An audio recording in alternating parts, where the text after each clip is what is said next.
आप इंजीनियर थे? हाँ जी। इंजीनियर थे आप? हाँ जी। मैं आपको एक इंजीनियर से मिलवाता हूँ। ओके। आप तो बड़े पॉजिटिव अप्रोच के साथ आगे बढ़ रहे हैं, उनकी पॉजिटिविटी में थोड़ा अप्रोच बदल जाता है। ओके। मैं एक तस्वीर दिखाता हूँ, जरा उनका अप्रोच आप देखिए और जरा बताइए कैसा अप्रोच लगा। ऑलराइट। कर देंगे। कर देंगे।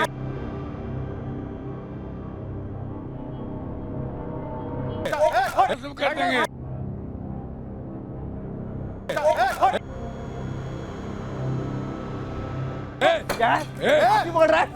नहीं नहीं गलत बात। क्या गलत बात? नहीं नहीं तुम मारोगे किसी को? उसने हाथ क्यों पकड़ा मेरा? नहीं तो ऐसे हाथ नहीं करेगा, रिलैक्स। अब देखिए एक सिमिलैरिटी क्या है, हाँ जी। वो जो वीडियो देखे उसमें वहाँ जो बाबा हैं IIT बाबा हाँ, अभय बाबा। सिंह, यस। और आप जो हमारे साथ बैठे हैं, हाँ जी, आप हाँ दोनों में एक चीज कॉमन है, हाँ जी। वो भूतपूर्व इंजीनियर है। अब भूतपूर्व इंजीनियर का टेम्परामेंट में दिखाता हूँ। हाँ जी, हाँ जी, हाँ जी, आपके नजर में जो आहार भी हम ग्रहण करें जी। वो सात्विक होना चाहिए ताकि विचार सात्विक होता है। ये आपका अप्रोच रहा है? बिल्कुल, एब्सोल्युटली। उनकी नजर में शराब का सेवन भी गलत नहीं है, मांसाहार भी वो करते हैं, खुद को सनातन धर्म का सबसे बड़ा स्टार प्रचारक भी बताते हैं, जिनके अंदर संयम नहीं है वो आपने देख लिया। हाँ जी, हाँ अब जी, आप बताइए, आपके नजर में ऐसा लगता है कि सनातन का प्रचार अगर ऐसे लोग करेंगे तो हम कहें कि सनातन स्वर्णिम काल में है? देखिए, मुझे लगता है कि ना लोगों में इतनी बुद्धि है, वो देख सकें सामने वाले के अंदर स्पिरिचुअल सब्सटेंस, आध्यात्मिक सत्व कितना है, लोग देख पाते हैं व्यवहार से भी और बातचीत से भी। देखिए, कोई इंजीनियर है, कोई इंजीनियर नहीं है, ये कोई मापदंड नहीं है नापने का कि कोई व्यक्ति वाकई में स्पिरिचुअल है या नहीं है। कोई IIT से है, IIM से है, ये कोई मापदंड नहीं है। इवन ऐसा व्यक्ति जो कि IIT से हो, ऐसा व्यक्ति स्पिरिचुअली निहायती डफर भी हो सकता है, और एक ऐसा व्यक्ति जो कि तो आप होता इनको है, डफर की श्रेणी में रखेंगे? देखिए अभी तो मैं कह रहा हूं कि अगर कोई IIT से आए, ऐसे व्यक्ति स्पिरिचुअली डफर हो सकता है, व्हाई नॉट। और अगर IIT बाबा की पर्टिकुलर बात करें, अभी देखिए बहुत नया नया सा है, अभी भी IIT मतलब पहले जॉब करते थे, एरोस्पेस इंजीनियर थे, अभी वो अभय सिंह जी अब IIT बाबा बन गए, और अभी पॉपुलैरिटी उनकी कुंभ से विशेष रूप से हुई, लोगों ने देखा वो बातें कर रहे हैं। पर अगर आप उनका स्पिरिचुअल कंटेंट देखेंगे ना, उसमें बहुत अभी इतनी डेप्थ नहीं है, क्योंकि देखिए ज्ञान प्राप्त करने के लिए आपको विनीत भाव से शिष्य बनना पड़ता है। और ये बात भगवान कृष्ण गीता में बता रहे हैं, चैप्टर 4 वर्स नंबर 34, तत्विधि प्रणिपातेन परिप्रश्नेन सेवया उपदेक्षन्ति ते ज्ञानम ज्ञानिनः तत्वदर्शिनः। तत्वदर्शी गुरु के पास जाकर के शिष्य बन करके सालों साल तपस्या सेवा करके प्रश्न पूछ करके फिर उनकी कृपा से फिर जा करके स्पिरिचुअल एवोल्यूशन आता है। मैं IIT से हूँ या IIM से हूँ, ये कोई क्राइटेरिया नहीं है कि वो क्यों इतनी स्पिरिचुअल होगा ही होगा। ये बताइए ना, कल की अवतार के बारे में थोड़ा सा बताइए ना, वो कल की अवतरित कब होंगे पृथ्वी पर, और क्या है? श्रीमद् भागवतम के अनुसार कल की अवतार आते हैं, लेकिन कलयुग के बिल्कुल आखिर में आते हैं। कलयुग की टोटल जो ड्यूरेशन है वो है 4,32,000 साल, जिसमें 5,000 साल बीत चुके हैं, ठीक है जी। और इसके आखिर में आते हैं कल की अवतार, जब कोई व्यक्ति ना स्पिरिचुअल एजुकेशन लेने के लिए तैयार नहीं रहता, now we can't educate them, वो भगवद गीता सुनेंगे ना, अन्ना आज ही ना। फिर कल की अवतार आते हैं जो भगवान के अवतार है, then he is riding on a white horse, उनके राइट हैंड में स्वॉर्ड होती है, और फिर वो मार करके जो जितने भी द्वेषी लोग हैं और राक्षस प्रवृत्ति के लोग हैं, ऐसे लोगों को ध्वस्त करते हैं, एंड देन ही रीएस्टैब्लिशेस सत्युग, मतलब कि वो सत्य को फिर से एस्टैब्लिश करते हैं। ओके, तो आप कह रहे हैं कि कलयुग के अंत में, मैं तो आपने कहा 5 है। हाँ जी, हाँ जी, अरे हाँ जी। कल की वाले अवतार आ चुके हैं, अभी 12 कल की अवतार है इंडिया के अंदर। नहीं 12 नहीं, ज्यादा है, मैं आपको मिलवाऊंगा। अच्छा, ओके, पहले इनसे अब अपडेटेड डेटा पहले इनसे मिलवाइए जो खुद को कल की अवतार कह रहे हैं। ओके। की कहलाना पसंद करेंगे? नहीं, वो 2 नाम ऐसे करके रखे हैं ना मैंने, लाइक जो लोग, लेकिन वो कल की वाला ऐसा है कि वो, जैसे मैं पहले ही बोलता था ना कि कोई ऐसे उपाधि वगैरह ऐसे नाम ऐसे मिलता है तो वो तुम्हारे कर्म के हिसाब से होना चाहिए। क्या तुमने काम किया है क्या वो वाला?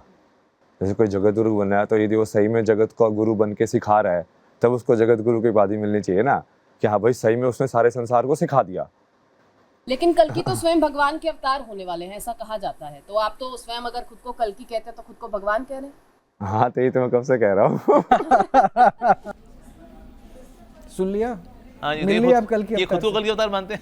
अरे महादेव के भी अवतार है, छोड़िए, अरे मैं तो वाह, महादेव क्या पे कल बात की है। अवतार में, आई इसलिए मैंने थिंक और भी अवतार हो चाहे ना हो, पर मेरी ओपिनियन में आई थिंक कंफ्यूजन अवतार अवश्य है, क्योंकि बोला ऐसा कैसे हो सकता है, बिकॉज अगर कल के अवतार आएंगे, कल के अवतार कहाँ आएंगे पूरा डिस्क्रिप्शन है, वो संभल में आएंगे। उनके पिताजी का नाम होगा विष्णु यश, उनकी मदर का नाम होगा सुमिति, तो ये उनके माता पिता का नाम भी मेंशन है।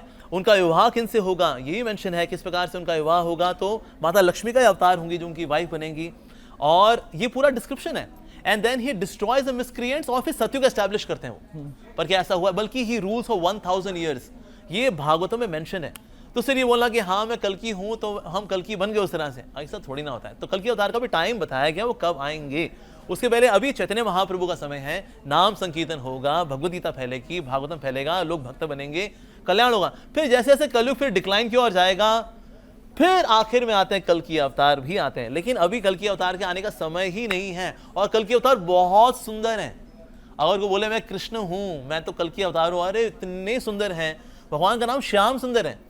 तो ऐसे कांगड़ी पहलवान जैसे नहीं होते भगवान तो यहाँ पर और इतने उत्तेजित हो जाएं कि चाय की केतली बेतली फेंक और ये सब हरकतें ना। भगवान में इतना संयम है कि भृगु मुनि ने जब भगवान की छाती पे लात मारी, भगवान ने उनके पाँव को लेकर के मसाज किया है। ये भगवान है वास्तव में। वो जो सुदामा जी आते हैं तो उनके चरणों बैठ करके उनके चरणों को अपने आंसुओं से धोते हैं। ये भगवान का ऊंचा चरित्र है। ये ऐसे तो ये तो बचकाना है वास्तव में। तो मैं आपसे आपका ओपिनियन पूछूंगा वन लाइन में। अब ये भी सनातन के बहुत प्रखर अपने आप को प्रचारक कहते हैं, वो मानते हैं। हाँ वो मानते हैं। तो आपकी नज़र में ये स्वघोषित कल्कि अवतार, महादेव अवतार, हाँ जी क्या है? देखिए होता क्या है, कभी कभी ना लोग बुरी संगति में पड़ जाते हैं when they come to spirituality. तो इस प्रकार से अभय सिंह जो है, इन्होंने एरोस्पेस इंजीनियरिंग वाला छोड़ करके अपनी यूएसए की जॉब छोड़कर यहाँ पर आए। Now he randomly got into कि ना एक्सप्लोर करते हैं स्पिरिचुअलिटी। तो ये गलत संगति में पड़ गए और गलत एजुकेशन बेचारे ले बैठे हैं स्पिरिचुअलिटी के नाम पे। वास्तव में भक्त बनना है, हम भगवान नहीं होते वास्तव में। कोई भगवान नहीं बन सकता। भगवान का ये हाल होगा बेचारे का, बेचारा इंजीनियरिंग करके छोड़ेगा छाड़ेगा, फिर वो मांस भी खा रहा है, वो फाफा फूफू भी कर रहा है। वो ऐसे थोड़ी ना भगवान होते। भगवान तो शुद्ध चरित्र के होते हैं वास्तव में। तो अभी वो बच्चे हैं, आध्यात्मिक जीवन में आए हैं। Somehow he is into wrong philosophy. किसी अच्छे साधु से मिलेंगे जो वाकई में संत महात्मा, जैसे रामभद्राचार्य जैसे महान संत कोई होते हैं, ऐसे किसी महान संत से मिलेंगे, प्रश्नोत्तर करेंगे, सेवा करेंगे, कृपा मिलेगी, फिर बुद्धि खुलेगी, फिर चीज़ें रिवील होनी शुरू होती हैं वास्तव में। तो इसलिए किसी प्रेस्टिजियस इंजीनियरिंग इंस्टीट्यूट से बाहर निकलना ये कोई क्वालिफिकेशन नहीं है स्पिरिचुअलिटी के लिए। तो इसलिए अभी उनको काफ़ी कुछ सीखना। अभी बच्चे हैं एक्चुअली। तो मैं ये भी नहीं कहूँगा कि ना वो तो पाखंडी है, कपटी में कहूँगा बच्चे हैं अभी। साधु से मिलें, सीखना शुरू करें एक्चुअली, एक विनम्र भाव लेकर के आए वास्तव में। अगर हम भगवान होते वास्तव में तो सोचिए, यानी कि हम सब भगवान हैं। सोचिए मैं भी भगवान, आई भगवान, तो एक भगवान दूसरे भगवान का इंटरव्यू ले रहा है। जितने पागल खाने बेचारे पागल हैं वो भी सब भगवान। जो डॉक्टर है वो भी कौन? भगवान। भगवान भगवान का इलाज कर रहा है। कितने भगवान तो बेचारे कोविड में निपट गए पॉलिथीन के थैले में। ऐसे होंगे भगवान। तो इसीलिए वास्तव में हम लोग भगवान नहीं हैं। We are not gods, we are gods, GOD'(S), यानी कि हम भगवान के हैं, हम भगवान नहीं है वास्तव में। हनुमान जी नहीं बोलते मैं भी राम हूं ना, बोलते हैं मैं राम जी का दास हूं। सदा रहो रघुपति के दासा। तो जो दास है वही तो बिंदास है। जो दास नहीं बन पाया है ना, वो बेचारा ऐसे ही फ्रस्ट्रेटेड ही रहेगा, दुखी रहेगा, छोटी छोटी बातों पे वो प्रोवोक हो जाएगा, उत्तेजित हो जाएगा। तो इसलिए अभी अभय सिंह जी को तो मेरा विनम्र उनको ये सजेशन रहेगा, बीइंग हिज वेल विशर, क्योंकि मेरे को 25 साल हो गए भक्ति करते हुए। मेरा जो अनुभव है वो ये है, ये साधना की पद्धति है। साधना में लगना पड़ता है, तपस्या करनी पड़ती है, ज्ञान प्राप्त करते हैं, then we can spiritually evolve in a due course of time. ये ऐसे नहीं कि अभी तुरंत हम साधु संत बन जाएंगे और थोड़ा यूट्यूब पे हम फेमस हो गए। यूट्यूब पे फेमस होना भी कोई क्राइटेरिया नहीं है कोई व्यक्ति वाकई में संत है कि नहीं है। It's about spiritual content. क्या हम शास्त्र फॉलो कर रहे हैं? क्या भगवद गीता में अर्जुन ने आखिर बोला कि बस कृष्णा, मैं भी कृष्ण हो गया हूं, गीता मैंने भी जान लिया बस? नहीं, कहते हैं नष्ट मोहास्पित लब्धा तत्प्रसादात् करिष्ये। वास्तव में आपकी कृपा से मेरा मोह दूर हुआ है। एंड करिष्ये वचनम तव, अब आपके जैसे वचन है मैं वैसा पालन करूंगा। वो दासत्व के भाव में आ रहे हैं। तो इसीलिए वास्तव में भगवद गीता को हम समझेंगे प्रमाणिक आचार्यों के माध्यम से, then he can learn something. एक संदेश बड़ा पॉजिटिव दिया कि भगवान के दास को छोटी छोटी बातों पे ध्यान ज्यादा नहीं देना चाहिए, हर बात पे बोलना नहीं चाहिए।